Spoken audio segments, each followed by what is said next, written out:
It looked like a dog, you know. They call it like the dog man or something. I mean, this thing was built. I mean, this thing was rugged. I mean, it's something I wouldn't want to tangle with it, you know. One night, I'm sitting there and I had a dead body in my bed. Yes, that's when I started hearing the doors opening and closing and then walking through the house. It looked like a shadow of someone stepping out of my bathroom, and it turned and looked at us and saw that we were looking at it and just took off at light speed. Welcome to Myths, Monsters, and Mullets. I am your host, John Methenkamp. If you have a paranormal encounter you'd like to share and you'd like to be on the show, you can email me at mythsandmullets@gmail.com. You can also find me on Facebook, YouTube, Spotify, iHeartRadio, a lot of different podcast players. Just search for Myths, Monsters, and Mullets. If you've noticed in a lot of my previous episodes, I like to do collaborations with other podcasts. Tonight we have Alan from Nevermore Hollows returning. He comes in to talk about his newest episode. And if you listen to Nevermore Hollows, you're going to hear my voice a lot on there. But he comes in with some paranormal encounters that he hadn't shared with us yet. And then later in the show, we have Chumming with the Spirits. Larry comes in and we have a discussion. And you're going to be hearing a joint episode that I did with Chumming with the Spirits coming up very soon. I hope you enjoy the show. So, you have a new episode dropping tonight featuring a certain Myths, Monsters, and Mullets host. Yep. Would you like to talk about that? Yeah, let's do it. So, John, you and Chris and I, we've gotten close over the last few months, and Chris and I we love your character, John Cougar Hunter Methenkamp. And so you've been so kind to me and Chris by, telling people about us and pushing the show that we were like, well, how do we tell John that we are appreciative? So we wrote you into a show. I've been looking forward to this. And it's one of our longer shows. It's an hour long. And most of our shows, we try to keep around 30 minutes or so. But, this one, the story if for those of you who listen to the show, sometimes we get serious and write serious horror, but a lot of times we just write tongue-in-cheek B-movie stuff because that's what we love. And this one just lended itself to a B-movie scenario. And so I'll I don't want to give too much away, but I'll tell you this, the John Cougar Methenkamp character shows up at about the 30-minute mark. But the whole reason of the story, there's two characters in there. One of them is a recurring character. It's a cat named Junji, and a new character that we introduced in Christmas named Ed McQueen. And they're having to fix a problem that John Cougar Methenkamp has caused. I would never. How dare you? Right. But the funny thing is that even though John Cougar Methenkamp caused the problem, he still plays a part in trying to fix that problem by being a badass. So I'm curious to see how it all comes out. I'm seriously looking forward to it. I know we've been talking about this for months now, and I am super stoked to have Methenkamp join the Nevermore Hollows universe. And it's a perfect fit. I've said this to you before. It's a perfect fit. It was easy to write your character into Nevermore Hollows and just see how he fits in and what he does. There's going to be more John Cougar Hunter Methenkamp stories. There has to be. And and I'll say this, when we were on that text the other day, between me, you, Chris, and Matthew, and you came up with the idea of having a story about how Chris and you helped Matthew retaliate against the evil succubus who had sent the stuff, the evil plant to the drunken cryptid's bard. That's a beautiful story. I love it. I see how it could work in my head.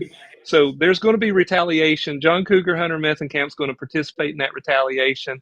and I'm curious to see what happens there as well. Because when I write these stories, there's a nugget, but it kind of unfolds as I write it. So it's like I'm seeing it for the first time.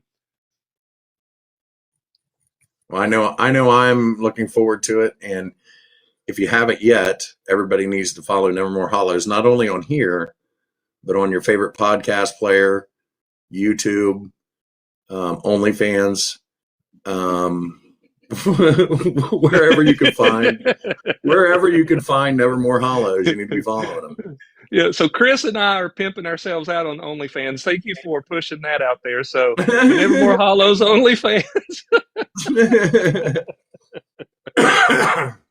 I really would not subscribe to that.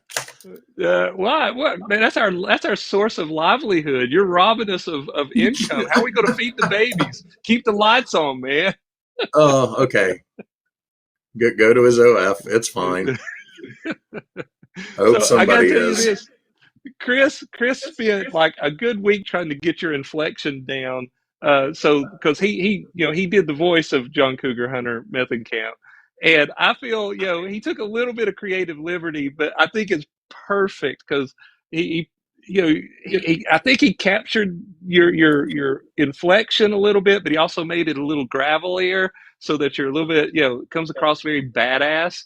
So what we'll do is we'll get you on our OnlyFans too, so that we can all make money together. All right, yeah. When we come down in September, we'll shoot some stuff for the OnlyFans. Apparently, yeah. Look, in all honesty, yeah, that's funny you should say that. But in all honesty, I was thinking today it would be cool if I could have another John Cougar Hunter Methenkamp episode ready to go then, and you just do the voice. We'll sit down and we'll record the show, and you can actually be the voice of John Cougar Hunter Methenkamp. And, with the way you deliver some of those lines off the cuff and do some ad-libbing and stuff, maybe the three of us could riff off each other a little bit. It would be fun. Yes, it would. Yeah, I'm looking forward to it. So I know that you've been on my show several times, but I still feel like you have some paranormal encounters that you have not given up yet. Yes. Uh-oh. Yeah, no, I'm here. I'm here. Yeah. Oh, okay. Yeah, there's quite a few, and so I guess that's an invitation to speak about one. Well, yeah. I've got people. That's what they want to hear, Alan. We got to give people what they want. All right. Yeah, you're right. Let's give them the dark and nasty, right? Right. Hey, that's going to be our catchphrase for the OnlyFans.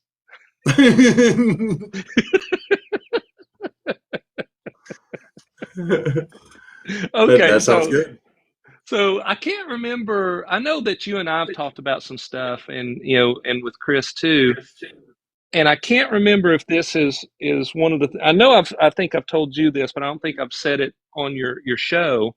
But and if I have, you can stop me and tell something different. But for 30 years, I was married to a woman who struggled with addiction, and what we all kind of believe. When I say all, me, you, Chris, we believe that drugs and alcohol used in a certain way can open up the ability for darkness to enter into your body, your life, and affect yourself and others.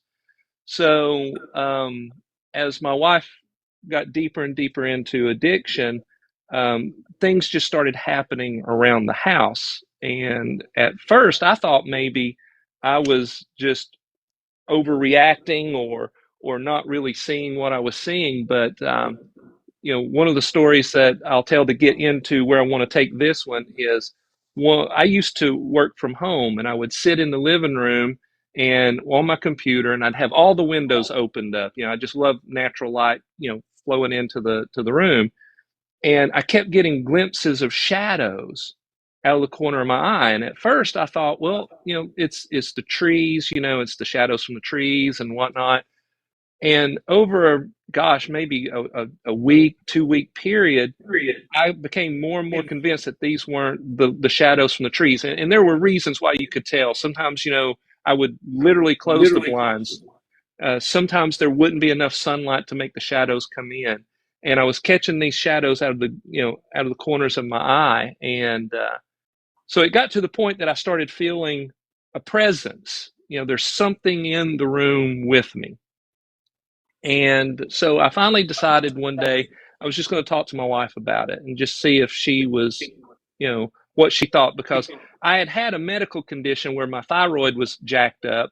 And I don't know if anybody's ever had a thyroid problem, but when your thyroid is messed up, it can cause hallucinations. And I had never had a hallucination, but I had had moments before they figured out what that was, that I had had moments where I didn't think anything was real. So I was asking her opinion, on one of her lucid days, just to make sure that she didn't think I was acting funny, right? Do I need to go to the doctor and have them, check my thyroid again? And so I sat her down and I said, hey, I want to talk to you about something. And I said, it's starting to freak me out. And she goes, is it about the shadows? So she was seeing them too. That's right. She had been seeing them, and she had been holding it in, thinking that it was something related to her addiction. So, we started talking about it, and we realized that we were seeing the same things. We were feeling the same things in this house. And, it wasn't anything at the beginning, like a lot of folks, will say, at the beginning, I didn't feel it was, necessarily evil or dark. It was just a thing. So it was just a thing that was in the house that was happening. So me, being a spiritual person, I started really paying attention to what was going on. So over the period of a year, her addiction, she just got deeper and deeper into the darkness, and things started happening more and more. We started seeing not just shadows. I started seeing literal movement in the rooms. And I'll give you an example. Is my son at the time, he used to like to come into the bedroom, and he would like, I would read in bed, and he would come into the bedroom and he would just lay on the floor and go to sleep. He was, 8 years old at the time. And he would just do it just because, that's just what he liked to do. And so one night I was sitting there and I was reading, and I kept seeing something peek around. My bed faced the door that led into the hallway, and I kept seeing something peek around the edge of the doorway, and I thought it was him. And so it peeked around again, and I got up and I walked into the hallway, and there was nobody there.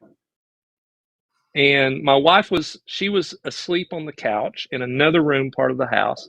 My son was in his bedroom asleep. So whatever this was that was peeking around the corner, it was an entity. So at this point, all my spidey senses are a tingle, right? So I lay back down in bed, and I'm pretending to read, but I'm really watching the doorway. And I could clearly see, it was so fast it was hard to catch any detail, but there was a head peeking around the doorway at me. So I'm freaked out. Yeah, so I'm truly freaked out. It's happening fast enough that I can't get a glimpse of detail, but it's happening. It's clearly happening.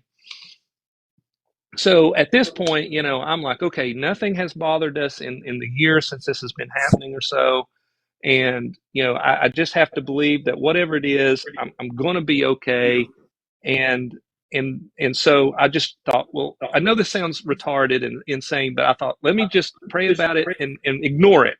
So the praying about it's not retarded, but the ignoring it is retarded, right? So I prayed about it, and I roll over, and I start to go to sleep. After, an hour or so, I just, fatigue sits in. And I hear my son come in and lay down in the floor beside me. So I decide I don't want him laying in the floor when whatever's going on is going on. So I'm going to get him in the bed with me. I roll over. There's nobody there. But you heard something come in the room.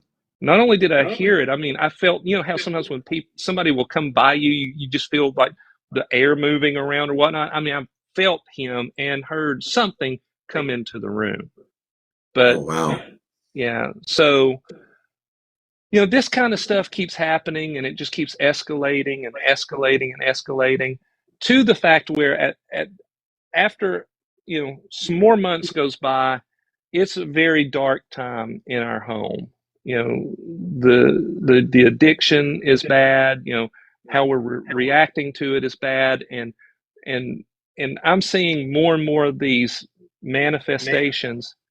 And where it ultimately ended is there's another story I'll tell you later on a different show. But when I knew that it was something was happening to the point that I needed to get serious about how to handle this spirit, because it was a spiritual attack, is I had fallen asleep in the bedroom, and it was, I don't know, it's middle of the night. I don't know what time. It's 2, 3 o'clock in the morning, whatever.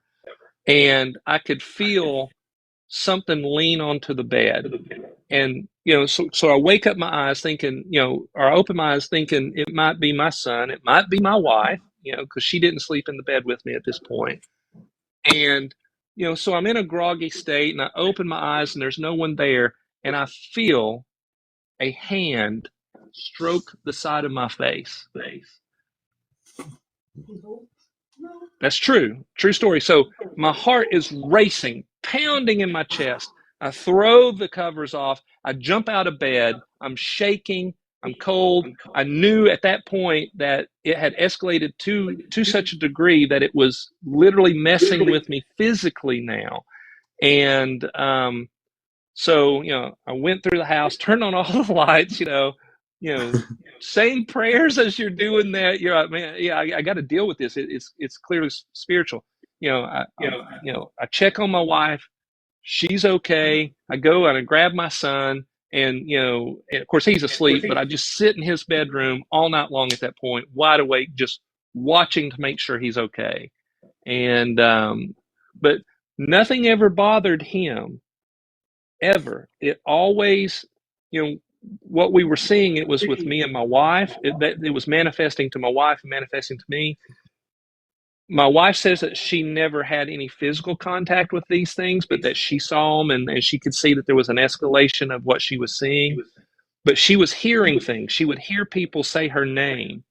But I was the only one that ever had been touched by these things. Holy cow. Okay, got a couple questions. Go for it. When you were seeing these things, I know you were saying shadows. Were you seeing them during the day or at night, both? It started surprisingly in the day, and then all times of the day. I mean, I would say as long as I was in that house, I was pretty much guaranteed to see something during the day or during the night. I knew at some point I was going to see something. Wow. And then you said you saw the head come around the corner. Mm-hmm. Was it solid, or was it more like a ghostly apparition that you could see through?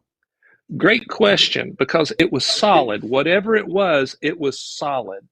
It wasn't ghostly, couldn't see through it. I feel like had it slowed down, because you could tell it was playing with me. It was doing it so fast. And there was one moment where I almost caught a glimpse of the detail, because when I looked up from my book, this is on a different night, okay? Because I'm always reading. I am always reading in bed.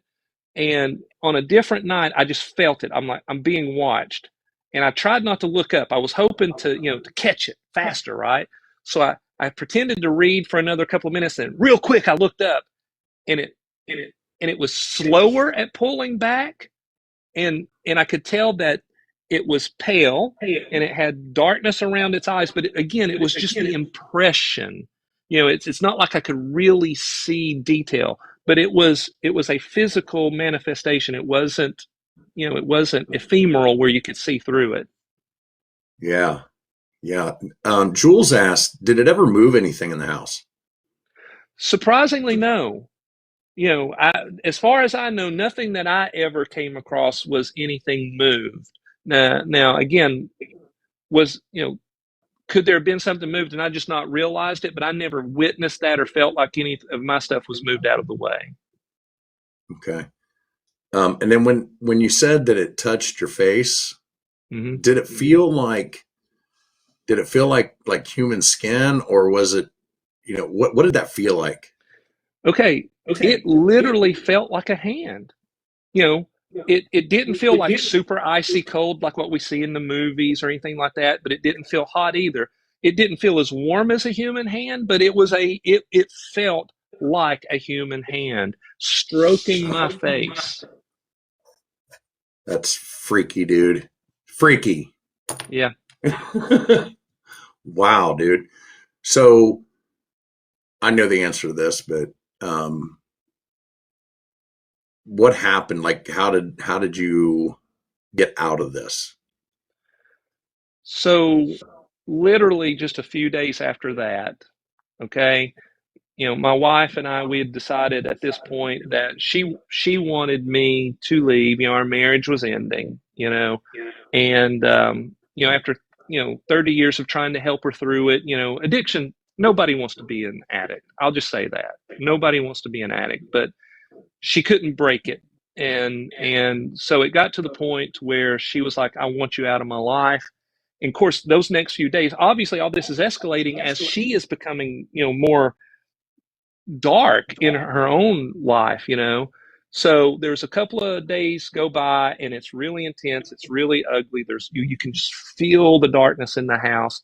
There was another incident one night, about 2 or 3 nights later. It was in December of 2018, where I again had been touched by this dark entity, and it literally was trying to smother me. And again, it was the middle of the night. So I was going to save that, but I'll go ahead and tell you. So I'm in a dark place too because my heart's broken, right? I put 30 years into a marriage and it's dissolved, and wasn't able to help this woman, and so she's told me she wants me out. So I'm trying to figure out how to make that happen, right? And what does that mean for my son?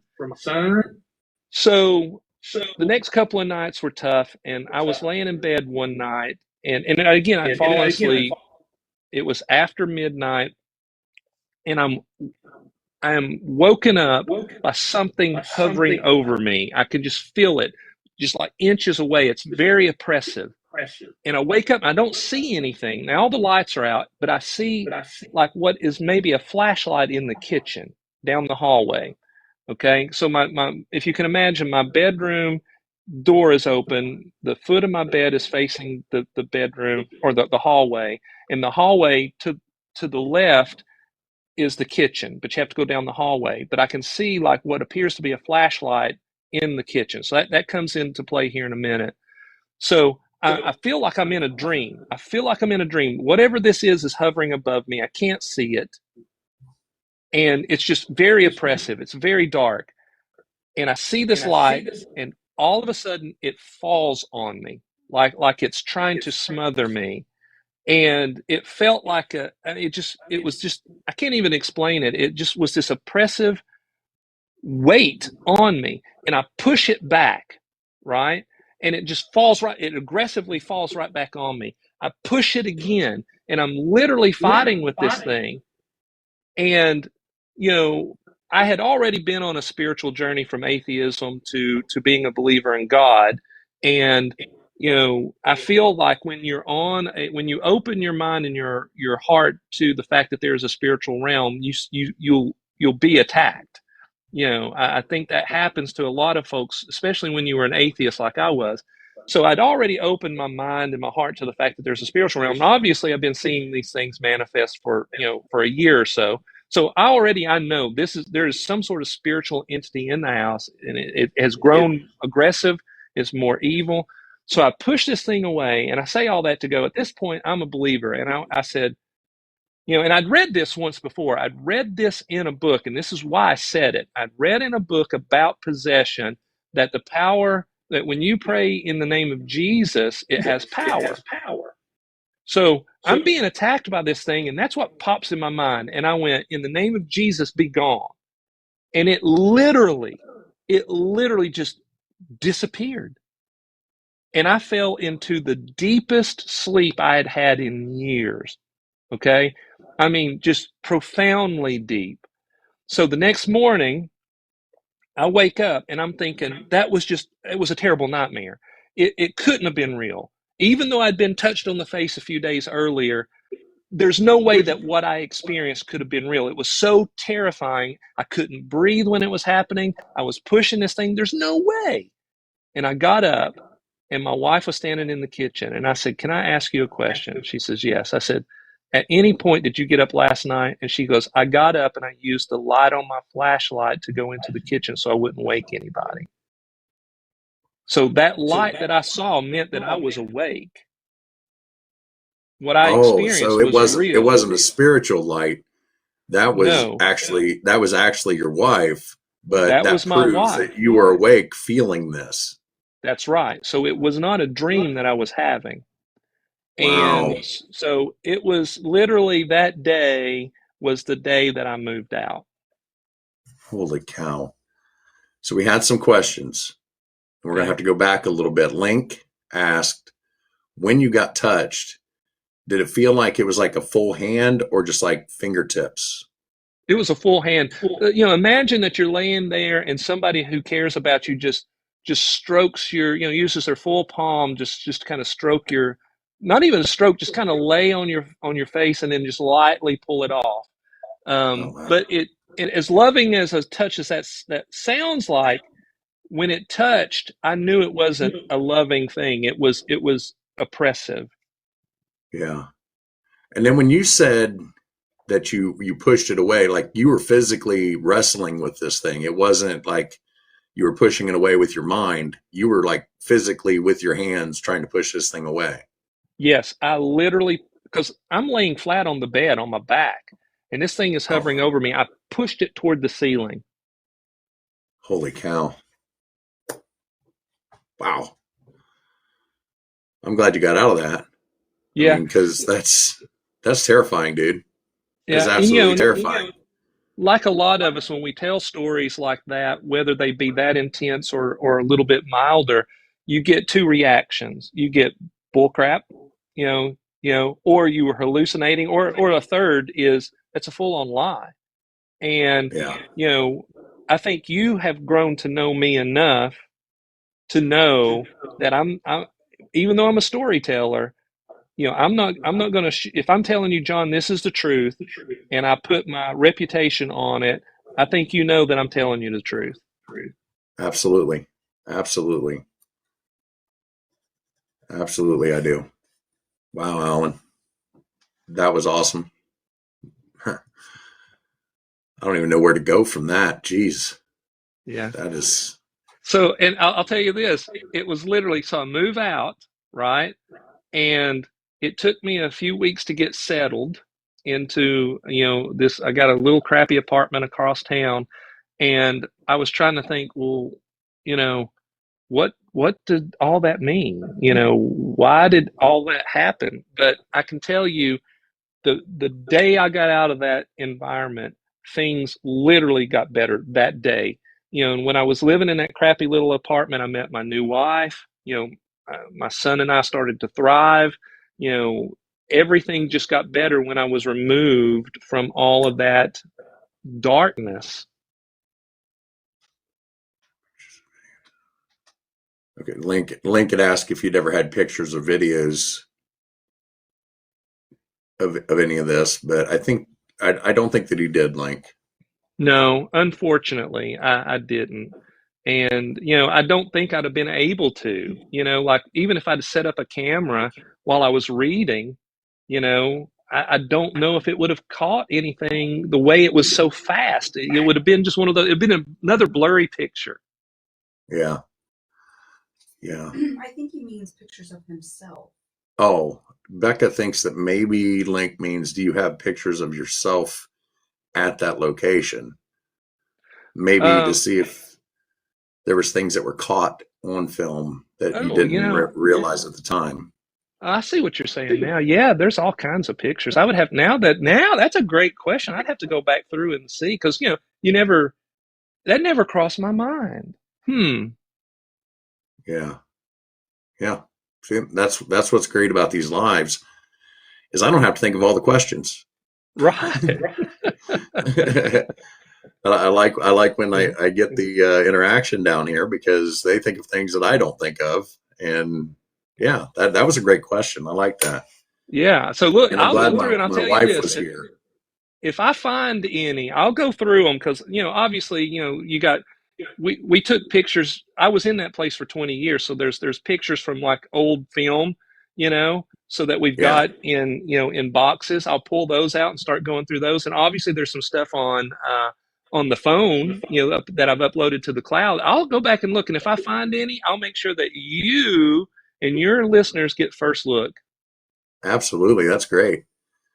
Somebody had another question. Am I missing something? Joe, I didn't know if he was being whatever, and I was going to. Oh, Cup of Joe, are you being sarcastic? Because if you are, you can leave. Yeah. So is what I meant. Okay. I'm not sure. I'm not sure what he asked something about professional. Do you mean professional help as far as like paranormal help, or do you mean I'm not understanding what the professional help means? I'll go ahead and either way, I never got professional help from either a paranormal investigator or psychiatric help, but I'll be honest with you, at the time I didn't know. I didn't have the network like I have today of folks because of the show, Nevermore Hollows. Chris and I have access to real live paranormal hunters now, that a couple of them are going to take us. Well, they were going to take us last September. We're going to go on a professional ghost hunting tour, but we just never got around to being able to make that happen. But we have people now that I could have pulled in, but I didn't have that network at the time. Yeah. Okay. Cup of Joe, you're gone. If you're not here for paranormal, you can just leave. I don't put up with, if you're not here for the paranormal, just leave. I don't care. I don't care about your snarky comments. You can leave. Sorry, Alan. Not a problem. Anyway. So, yeah. So that's is that your sister? That's my sister. So Michelle, yes, obviously. So where we were going with that, John, is I met some folks as I was trying to network and build the show last year. I met some folks at my local comic shop who were like, "Hey, man, we have a professional ghost hunting group that we go all over the world. They've been all over the world doing that." And she says, "I know some folks who have." They would go, and we've got 2 haunted hospitals within an hour to 2 hours from Cleveland, where I live. And she was like, "I can get you into both of them, get your group together." So it was going to be me and Chris and Michelle and my brother-in-law, who's married to my sister Michelle, and we were all going to go and do it, but we just never could coordinate the schedules to do it. So that's on our list for 2025. Heck yeah. Maybe like first week of September. Hey, you know what? Yes. Look, I'm serious, brother. That makes sense that you're going to be down this way. We could coordinate it. And she told me, the lady who I'm talking about, she said the best time to do it is in September, October, because there's no heat and air in those places, so it would be cooler. Yeah, there we go. All right. We're looking for stuff to do while we're down there, so that makes sense. Dude, I can make this happen. Heck yeah. Well, welcome in, Jackson. So yeah, we're gonna have to schedule at least a couple days or something while we're down there to hang out, and yeah, we can be the Ghostbusters, as Chris says. I love it.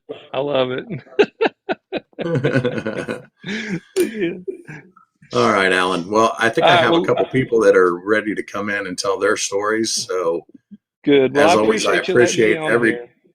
Yeah. Oh yeah. Yeah. You have an open invitation anytime you want to come in. So I need you to go ahead and promote your show real quick before you get out of here. Well, thank you for that. Look, I'll say this. The show has grown because of John Cougar, Hunter Methenkamp saying stuff about us. I could see, our downloads have grown. We've had some new subscribers to YouTube, and my TikTok went from like 42 people to 650 people. So we appreciate that, but it's Never More Hollows. We're on YouTube. We're on all your podcast platforms. If you never listen to one of our shows, listen to the one that drops tonight, because it's we call it we're trying to be tongue in cheek, but we've called it Whoop Ass from Another Planet, because John Cougar Methenkamp. I'll just tell you this: he causes an alien invasion in a trailer park, and Sounds about right. because he won't shut his mouth, and so he causes an alien invasion, and it takes. I just don't want to give too much away, but I think it's going to be hysterical. But watch that one, and that'll give you an idea of, again, we do straight horror on the show, but we also like doing this kind of tongue-in-cheek B-movie stuff. And so anyway, I appreciate anybody to give us a listen. So there you go. In my personal opinion, go ahead and watch tonight's episode, but then go back to Psycho Juju #1 and just start from there, because you see the character development. Even though you can listen to it in any order, there is still some character development. And starting with #1 on YouTube, that Psycho Juju, and listening straight through, I think is the best way to do it. But that's my opinion. Well, we appreciate it. All right, Alan, I'll text you after a while. Sounds good, brother. See you later. All right. A few weeks ago, the guys from Chumming with the Spirits stumbled across my live on TikTok. And after some conversations, we realized that our shows kind of complement each other. So the following week, Larry comes back in to talk about his show and some paranormal encounters that he had. We'll be looking out for a collaboration that we're going to be releasing on both platforms. All right, Parachum, why don't you tell everybody about Chumming with the Spirits? Yeah, no problem. We've known each other for quite a few years, but we've always had this time where we would just sit around and drink and talk about stuff that's happened to us and watch episodes of TV shows. And we're like, why don't we just start a podcast and basically sit around and drink and talk about paranormal stuff? So we did, released our first official episode back in July and have been putting one out a week since and having a blast. I mean, this is the best time I've ever had. I've been doing the paranormal for over 15 years. You guys have like 3,000 followers or subscribers on YouTube, don't you? Yeah. That's impressive for what, 7-8 months, and you've already hit 3K. Yeah, I was pretty shocked about that. I was expecting, in the first 2 years, maybe hit 1,000 followers, but I'm blessed and happy that we're building a fan base so fast. It's been nice. I look at my numbers and I'm happy when I get like 1 or 2 subscribers a week. You guys are getting hundreds a week. That's impressive. Yeah, and I have to give the other guys credit.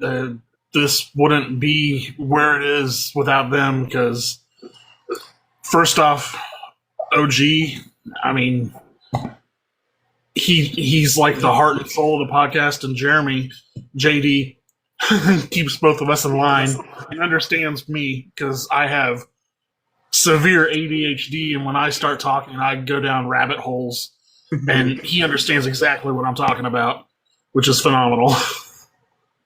Yeah, last night I joined in on your guys' conversation, and yeah, Alan says, and they do it without mullets. I can't believe it. That's hard to do.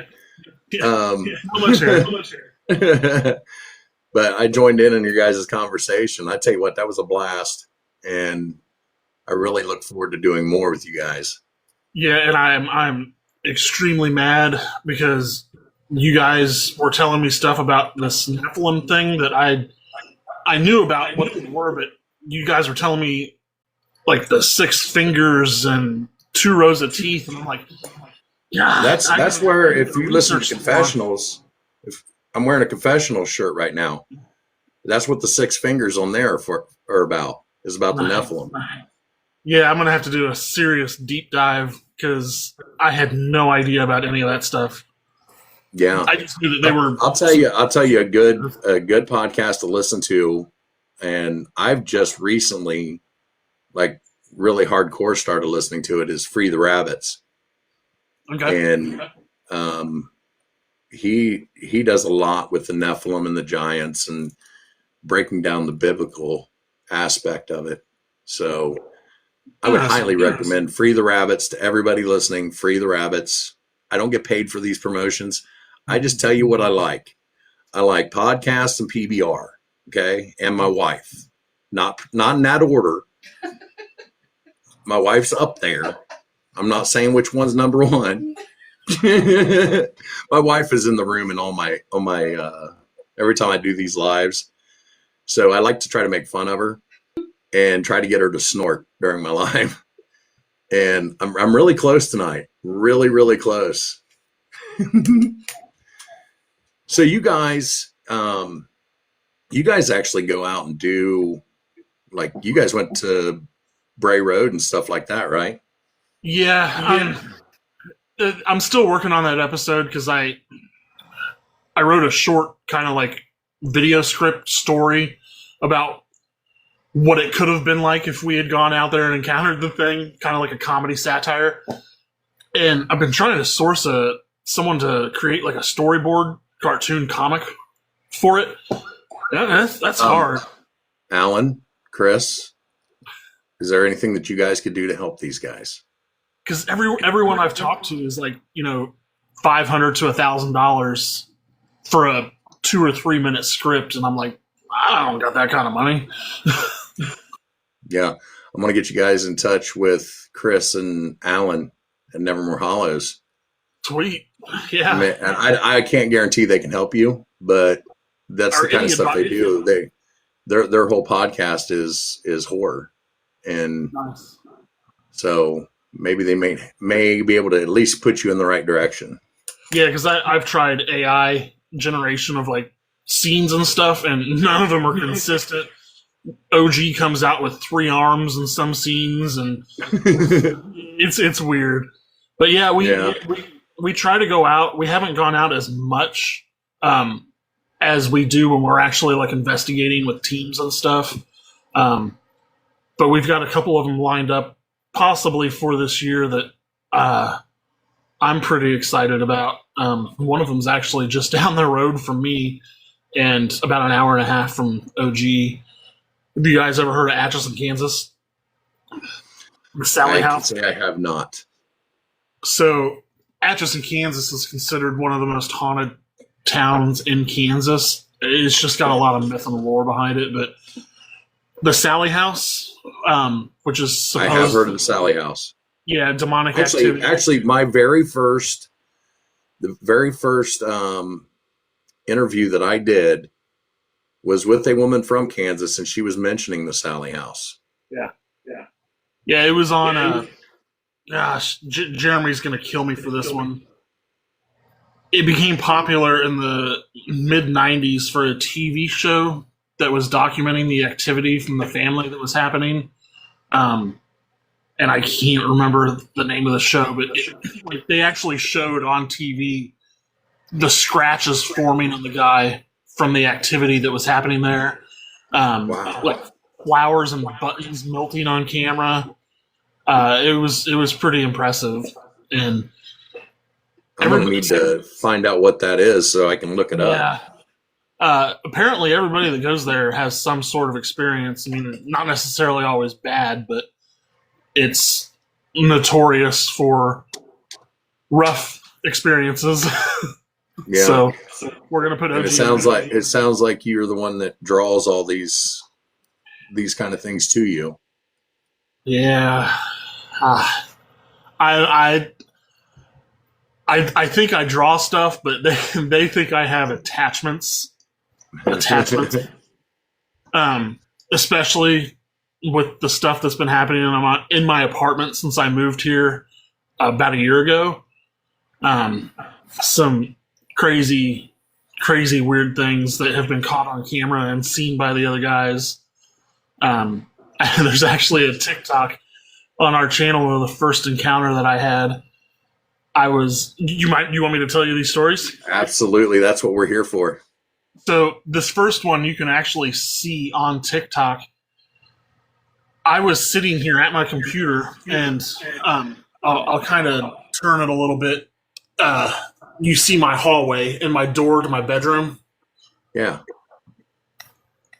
So I was filming a little TikTok clip, and I was going to update people on what was going on. And I heard this noise, sounded like someone talking. So I stopped the TikTok to figure out how to turn my camera around so that I could still see the screen.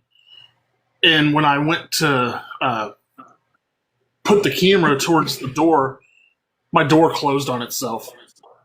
And I was like, oh, shit. They thought this is on your TikTok right now? Yeah. Yeah. They thought someone was hiding under my desk or I was faking it, but I wasn't faking it. I was pretty freaked out. Then come about 2 or 3 months later, Jeremy's at my place and he's here in my bedroom, and we're going over analytics and setting different social medias and that kind of stuff up because I was kind of new to it. And he had all of his cameras and microphones and stuff set up throughout the apartment because he saw that and wanted to catch stuff. And we both saw, it looked like a shadow of someone stepping out of my bathroom. You could see it illuminated on the wall in the hallway. And it turned and looked at us and saw that we were looking at it and just took off at light speed. Now, when I say... Did you say you caught that on camera? We did it. Oh, okay. Jeremy's batteries went red the second he got up to go grab the batteries, sat back down and replaced them. We saw the shadow. Oh, wow. And they were brand new batteries. We don't understand why the stuff stopped working all of a sudden. So everything was working fine right before all that happened? Yep. Yeah, that's classic, dude. That is classic. Yeah, and when I say shadow, I'm not talking about like smoke or a shadow figure. Like, it was so alarming. It looked like, so if I had been standing in the doorway to my bathroom with the light on, casting a shadow on the wall, like a physical person was in there, that's what we saw. We thought someone was in my apartment. He got up and cleared the place because he was closest. So I made him go. We know why he did it. We know why he did it. When he went to walk around, because I made him go check to make sure the front door was locked, he's like, it doesn't feel bad, but he said it felt extremely uncomfortable. He's like, someone was watching me. So he regrets not being able to get that on camera because everything stopped right before it happened. But I told him, that's the way stuff works. That's how things go in this field. And I find it annoying when people say, "Why didn't you catch this on film?" By the time you get your camera turned, and by the time you think about pressing record, most interactions are like 2 to 3 seconds. Yeah, you don't have time. You don't. And even if you happen to have your camera running, when you're trying to focus and you're shaking and everything else, that is why these pictures are blurry. So stop complaining, everybody. Just get out there and start looking. Yeah, you hear that, OG? He tells me that unless I catch it on camera, it's just a bullshit story. I kind of agree, but at the same time, it's so unpredictable. I mean, but that was the second one. Here a couple weeks ago, I'm laying in bed with my lights off, and I hear what sounds like something moving around in my room. So I sat up and looked over at my computer. And for reference, I always tuck my computer chair under my desk. It's just something I always do. When I sat up to look, my computer chair was facing me. It was like pulled out and facing me. All of a sudden, I saw about a basketball-sized ball of like white smoke. Can't really explain it. So I leaned forward and like squinted my eyes to get a good look in the dark. The second I did that, it took off towards the hallway, went through my computer screen, and I have a ton of like little action figures that I used to have Velcroed to the top of my computer screen. Used to. It shook the computer screen. I could see it shake, and all the action figures popped off. At that time, I was like, I have never experienced anything in the paranormal where it goes through something or affects something, causing a physical, violent reaction like that. And I've been doing this for a long time. I've been pushed, pulled. I hear stuff. I've seen stuff. That was a first for me. It was pretty startling. So, needless to say, I didn't sleep that night. And the lights were all on. Jules, hey, wait, hang on. Jules OG, he's actually part of the Chilling with the Spirits. He's fine. He's just messing with him. He's one of the co-hosts. Yeah. He's just making fun of me. Yeah. Normally Jules is right. We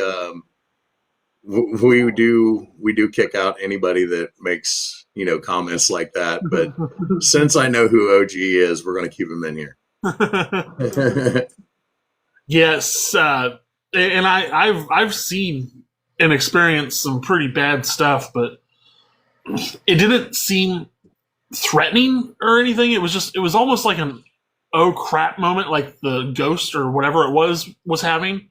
That oh crap, he can see me. And then it was like, I'm getting out of here. So I do a lot of dumb stuff that I like to do. Like sometimes me and my friends go out and do sky watching, where we'll pick a cemetery or a place out in the middle of nowhere that has low light pollution levels, and we sit and try to watch the sky to see if we see anything weird. And I have to admit, I've seen some pretty crazy stuff in the sky. But one of the theories that OG and JD have is that it might not necessarily be a ghost. It might be something extraterrestrial that's knowing that I'm looking and keeping tabs on me. I can't really rule that out of the realm of possibility. I just don't know what's going on. Yeah. Have you ever experienced any lost time or anything? Yeah. Have you checked for lumps behind your ears? Yeah. And I had one for a little while behind my right ear, and it's gone now. But I just associated that with, like, I don't know, maybe a pulled muscle or something. And it just worked its way in. Okay. Since that lump has disappeared, have you those type of things slowed down or stopped? Remained kind of the same. This thing just fell off the shelf. Maybe none of this is paranormal. Maybe none of this is ghosts, and it's all UFOs and aliens. Yeah. And they're just trying to shut you up. That's what they're trying to do. Yeah. Well, I'm a big guy. They got to try pretty hard. I've seen Close Encounters of the Third Kind. I don't think you stand a chance, dude. Yeah, I've seen fire in the sky. I don't want to deal with that shit. Right. That movie terrified me as a kid. I think it's more terrifying because it's a true story. Yeah. That's a very good point. Have you ever seen the interviews with Travis Walton? Yeah.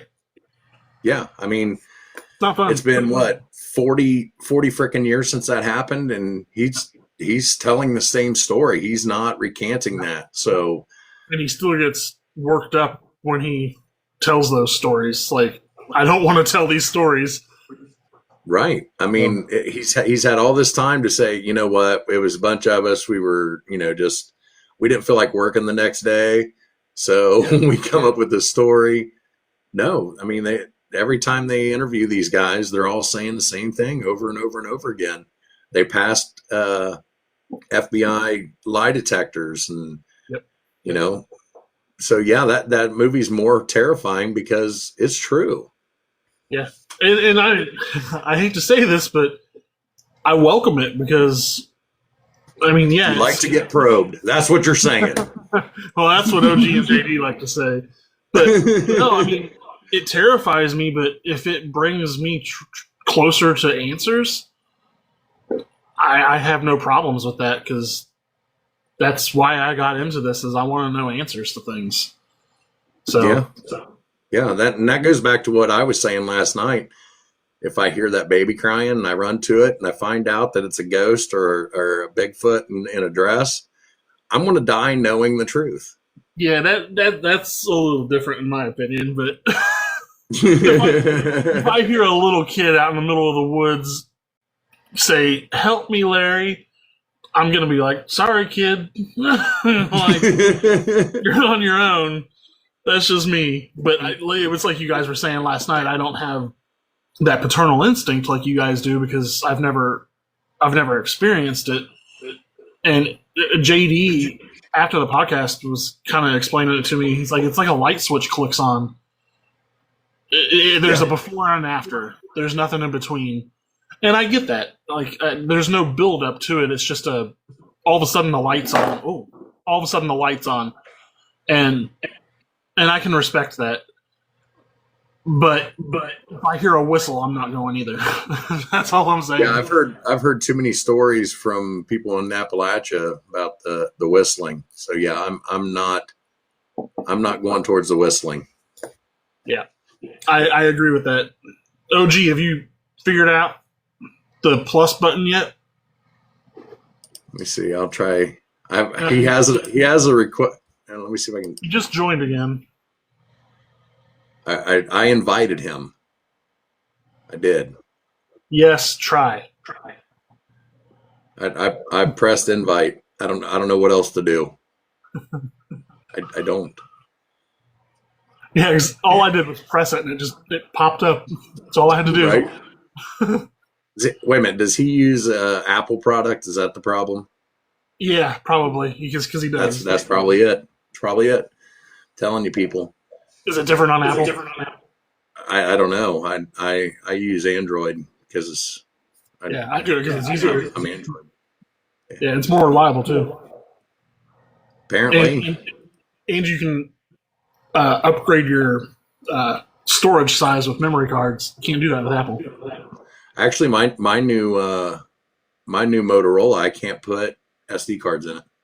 Really? Because I have the new Motorola G5 Pure or something like that, or 5G Pure, and I can put them in. I guess this is 2 years old now. It's the Edge 2023, and that's weird. It's completely sealed to be waterproof. So the only slot is for the SIM card, and that's it. Yeah, because that's where mine is. The SIM card slot you pull out, you can put a micro SD next to it. Yeah, mine doesn't. It's weird. But weird. It has a ton of memory in it already. So yeah, I'll talk about. Yeah, he says correct. Jay Bird, yes, we are doing paranormal. If you have a paranormal encounter you'd like to share, leave a comment, and we will get you in the box here momentarily.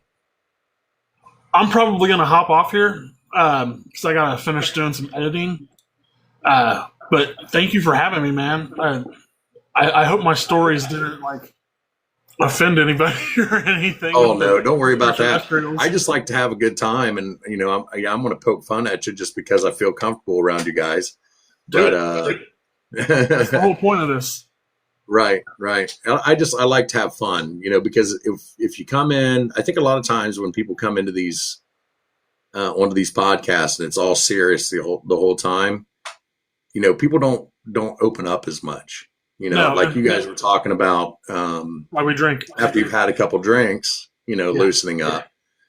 I try to use a little bit of comedy, just try to lighten the mood, make people a little more comfortable, So, yeah, we had a series that we were telling you about last night with OG's friend Juan came, and it was like I had to make it like a 4-part episode because we talked so long, we were plastered. Two of us threw up. I'm pretty sure I crapped my pants at one point. Yeah, it was bad.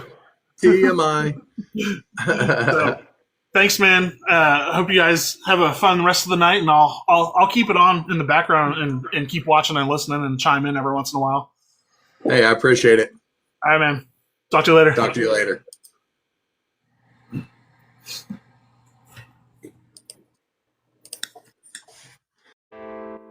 And that's it for tonight. I'd like to thank Alan and Larry for coming on the show. And if you could, drop me a comment. Let me know how I'm doing. I'd like to see and read your comments. Good night, everybody.